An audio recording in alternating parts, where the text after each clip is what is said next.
Hello, everybody, and welcome to the MLS Fantasy Experts Podcast Round 20 Preview. I'm Victor again, joined by my co host Charlie. Today, we're going to talk about what was Round 19 and what is the difficult double game week of Round 20. So, how did you do last week, Charlie, and how are you doing? I'm doing poor, and my team is doing poor. Finished on 68 points, 289 overall now, 491 total score. I captained Valeri, which turned out pretty well. Pozuelo did well. Ibrahimovic got a 1. I overthought a couple of things and got rid of Brooks and Lennon, who did well. And I had Tarek and Robles. They did poor. Bosi did poor. Pretty poor week overall. Oh, my team value went up 0.4.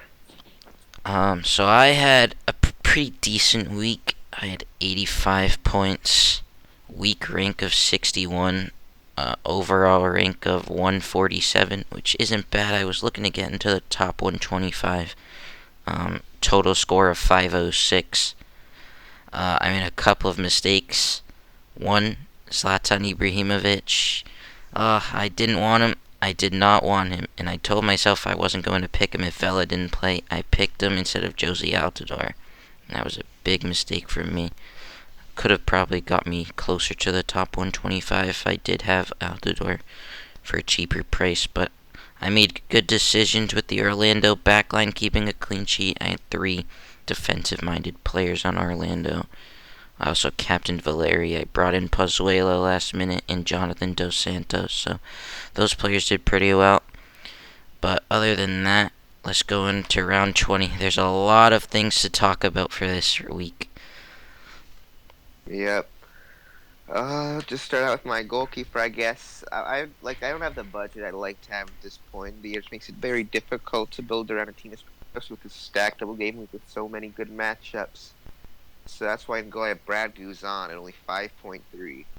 Atlanta have a double home game with Houston, who've struggled on the road, DC, who seem to be just struggling everywhere right now. So I think that's a concoction for success. Guzan will play both games for sure. I think he's the easy goalkeeper choice, unless you just want to use your Atlanta slots on different players. Would be the only justification not to have him in your team. The next up, I have Chris Mavinga for Toronto in my defense. He's 6.4, which is a little pricey, but I think he's probably the most likely Toronto player to get both games. Simon's been in a bit of the doghouse. Omar Gonzalez seems to be his partner on the back. They've kept a clean sheet last game, so I don't see Greg Vanney rotating that too much. Next up, I have Franco Escobar from Atlanta. I'm going all in on the Atlanta and Toronto defense this week.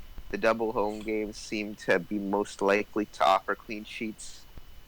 And Franco Escobar's not too pricey at 5.8. He offers those goal and assist chances. Those double home games. I feel like that's a good pick too. Next to him, I have Justin Morrow, who I'm not 100% sure will play both games. But he's another attacking fullback that can contribute a goal and an assist and get those clean sheets as well, playing the Red Bulls in Houston. So I feel like those are some, and that means that Houston also has to go from Atlanta to Houston, and it'll be a rough week for them. So maybe they'll get some rotation in there, which would help my Atlanta and Toronto defenders. Then on the bench here, I just have a couple of players that I just are very cheap. I'm just hoping that, who knows, they might pop off. First off is Jorge Corrales. He's $4 million. There's no risk to him at all. Might do something against Columbus. I doubt he'll do well against Philly, but you never know. And then I have Matthew Deplan. Cincinnati's the last team on a double home game. They play DC, who we've established are pretty bad right now. They play New England, which is a harder matchup, but there's no harm in just having a cheap player on the bench. Alright, so I could not have gone more far away from your picks. I'm not gonna lie. I am completely opposite. I didn't think about the Atlanta defense at all. I thought about the Toronto defense, but everyone's too expensive. I do have a good budget of 109.6, and with the team I have right now, I've used all 109.6 of it. So, my goalkeeper, Quentin Westberg, for Toronto, 2 home games, the Red Bulls, who got given a win yesterday. Um, I'm not fully convinced on them. And Houston, who can't What are your beat thoughts anyone about that away. Red Bull goal?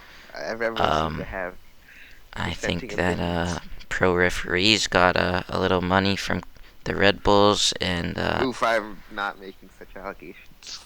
I mean, it's pretty bad. That looks like some corruption stuff behind the scenes to me, just as much as the Ibrahimovic corruption is letting him play on Friday, just for the ratings of the El Trafico.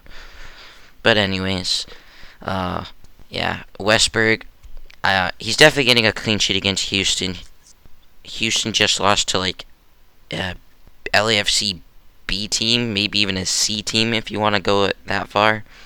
Um, I mean, if they can't beat that, and Red Bulls just got given a win, like I said, uh, I'm splashing the cash with this defender. This guy's a bonus point machine. Laris Mabiala, 8.5 million for a defender, which is more than one of my midfielders. So, uh, it's a risky pick. I don't know if he's still gonna be in there, but I have Mabiala. He should play both games.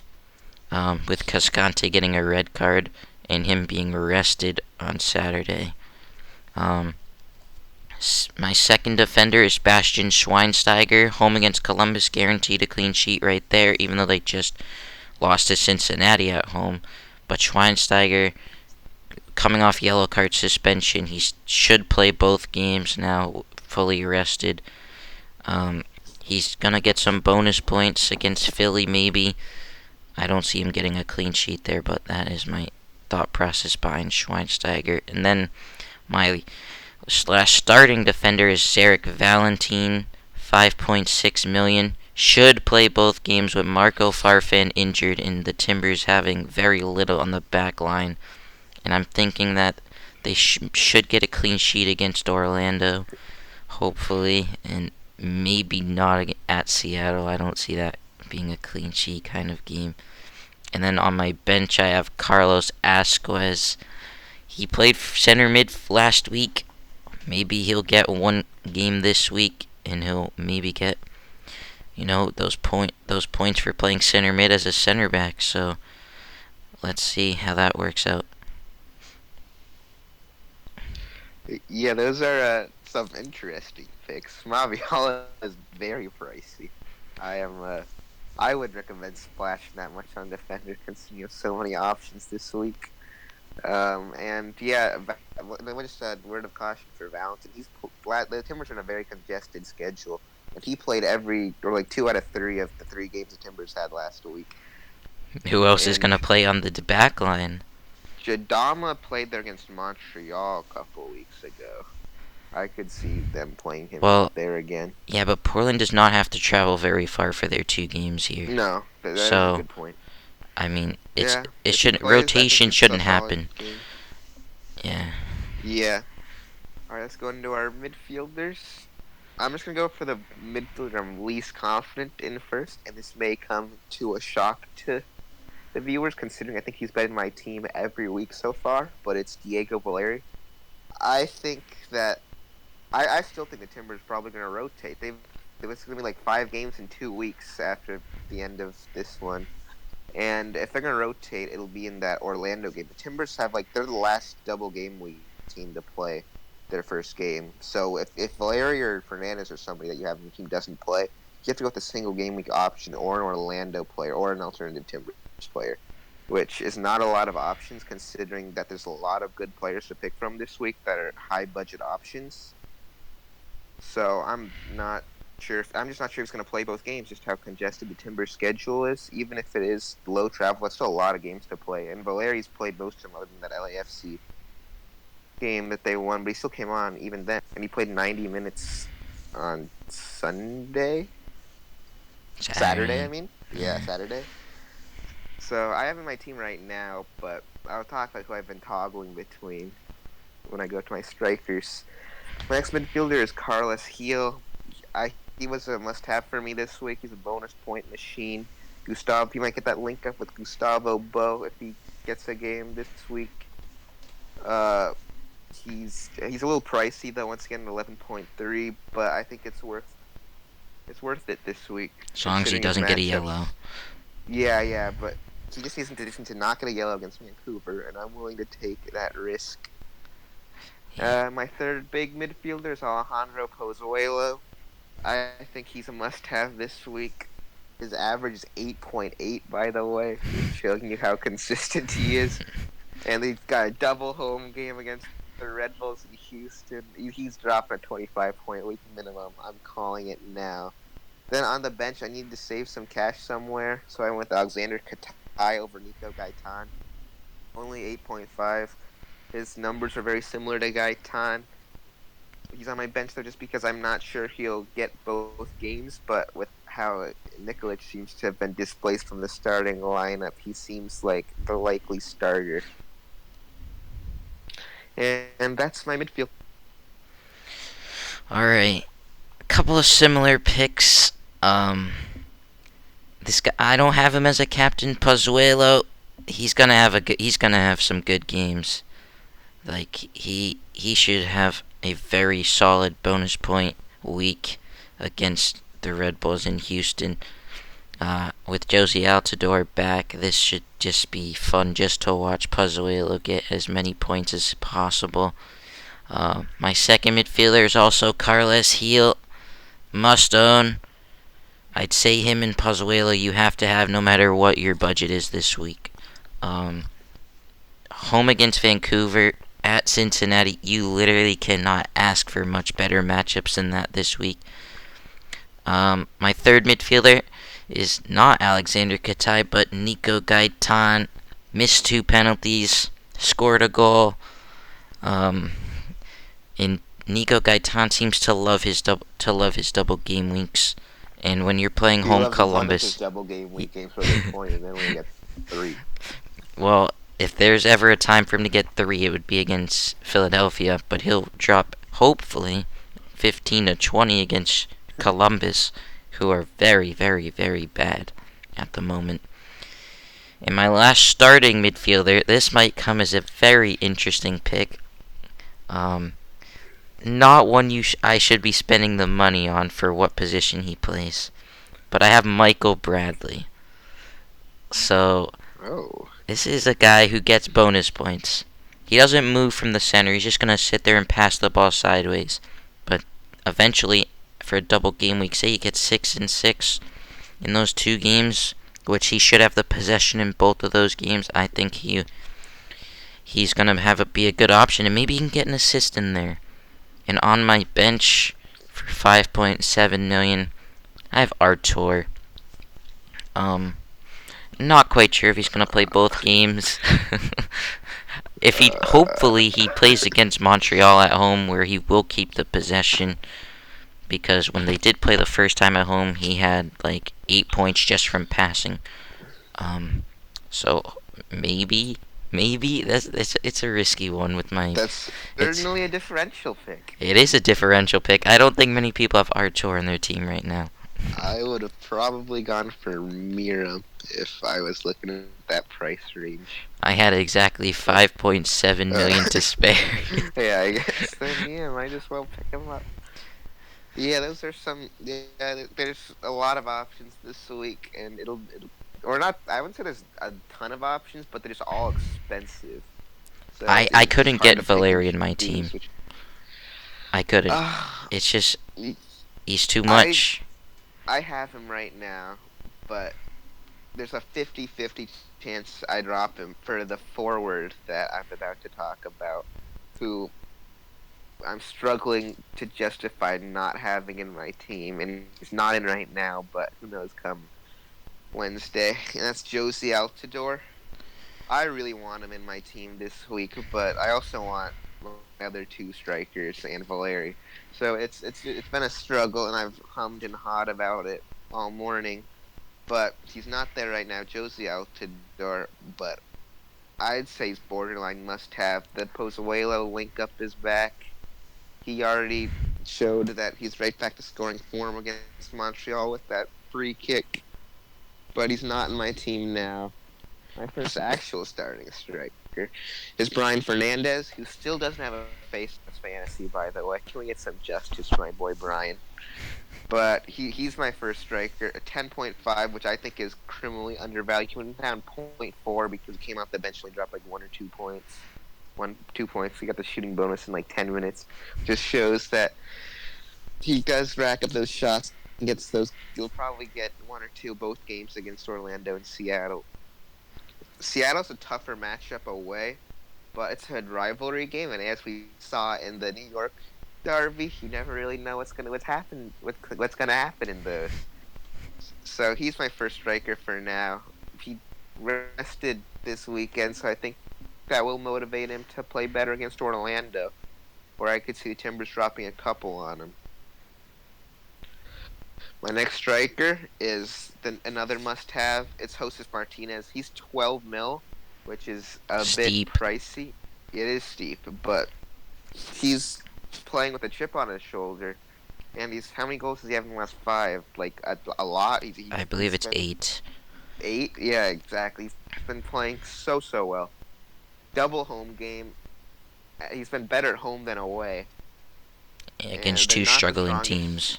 Yeah, 2 struggling teams. It's not hard to decide whether to put him in your team or not. Easy decision. And those are my forwards right now. Alright, so I do not have Josie Altidore, and I don't think anyone should have Josie Altidore, which I could regret to say. I don't see him. Anybody should. I do not think he will play both games.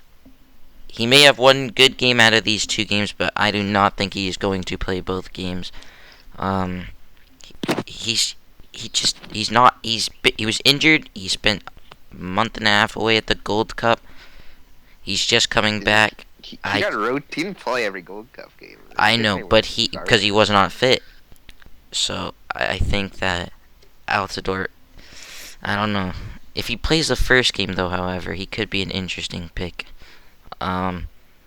So my strikers, Josef Martinez, 12 million, most obvious choice of the week in my opinion, against Houston, who just lost a LAFC B team in Cincinnati the week before, and DC, who are the worst third place team I've seen in MLS. Them and the Galaxy should not be third place in their conference.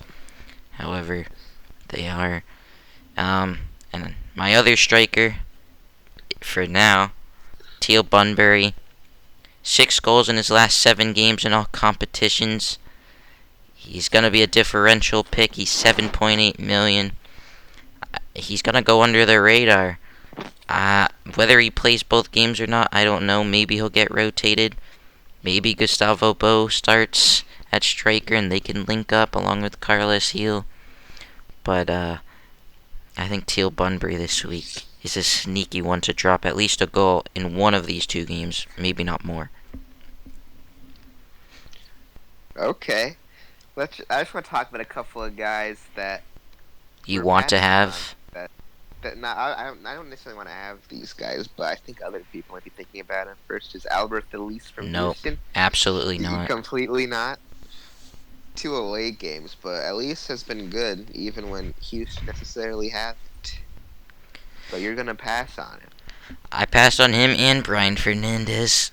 Brian Fernandez, because justify somebody else putting him in their team. Elise? Or would you say no. Flat out avoid it? Wayne Rooney and Albert Elise should not be on your teams this week. I know Rooney plays home at Cincinnati, but there's something happening in DC.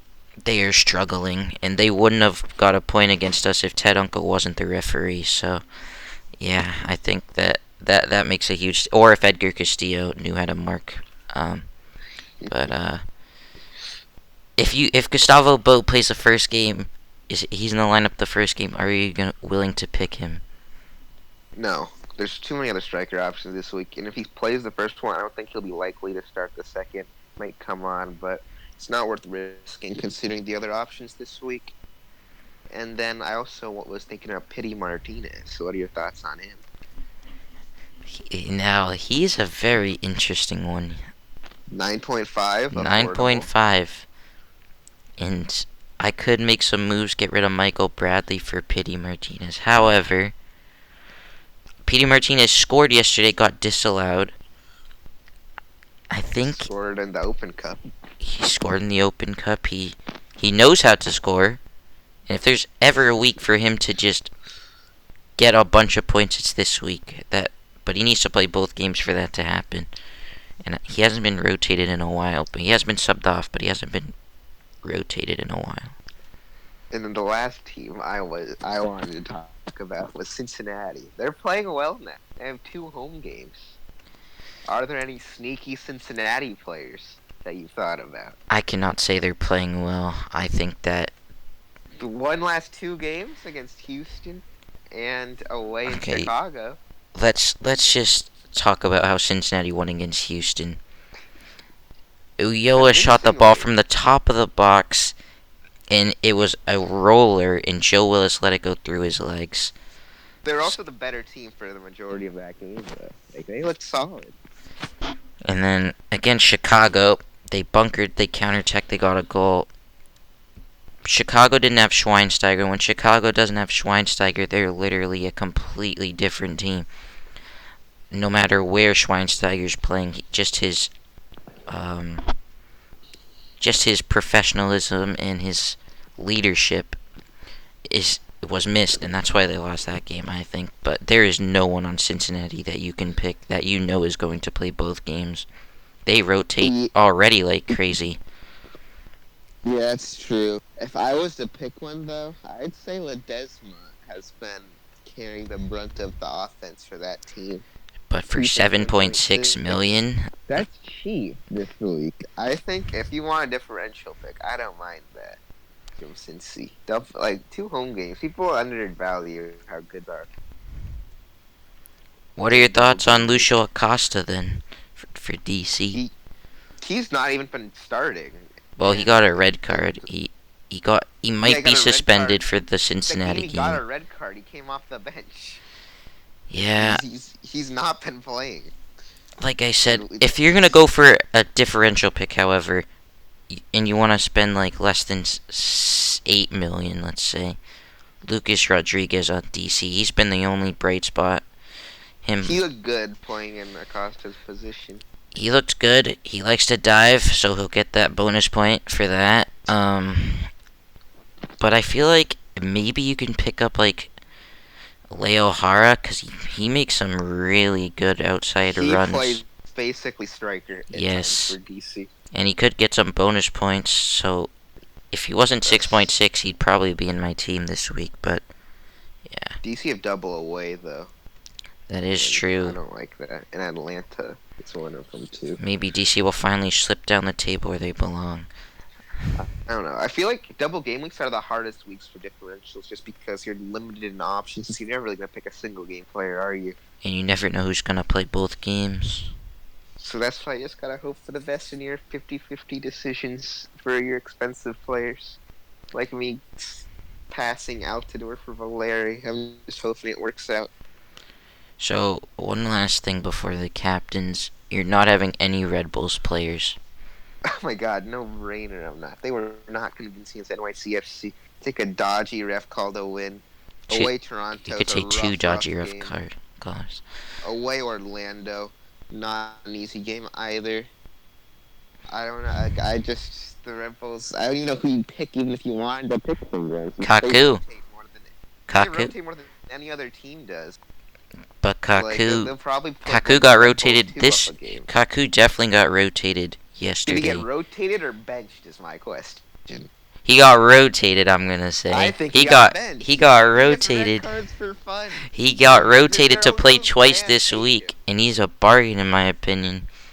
I'd say if you're gonna pick a Red Bulls player, pick Royer. He's gonna play both for sure. He's more consistent and not gonna get a red card. I don't know about that. He'll get a penalty, but I don't know. All right, who's your captain this week? I don't know. It's on Pozuelo right now, but I'm looking at Joseph Martinez and I'm looking at Carlos Heel. I could see any of them dropping a 30-point plus week this week. Yeah, between like Gaetan, Heel, Pozuelo, and Joseph Martinez, They're going to drop at least 20 points or more, I think. And it's a bold statement, but I think they're I dropping. don't trust. Gaitan's got a good first game, but a dodgy second one. When you look at like Pozuelo and Heel and Martinez, they're all both their games look manageable. Alright, my captain is Joseph Martinez. This is all based on him scoring because I don't see him getting many bonus points other than him scoring compared to Pozuelo. He doesn't need to score to get points, so. Yeah, that's why mine's on Pozuelo. I think Martinez probably has the higher ceiling. You get like 2 hat tricks. That is true. I can see him getting 5 goals combined this week. I could also see him getting 4 points. I don't. There is no way home to Houston he doesn't score. Captaining strikers always just gives me the heebie-jeebies. It's just so risky. Since they don't offer the same bonus points that Pozuelo and Heel can. With like they'll get 7 each game minimum, even if they do nothing. I don't know. So we'll be back next Monday. Hopefully you guys did enjoy this one. Make sure to follow us on Twitter to ask us any questions. And we'll see you guys next week. Bye-bye.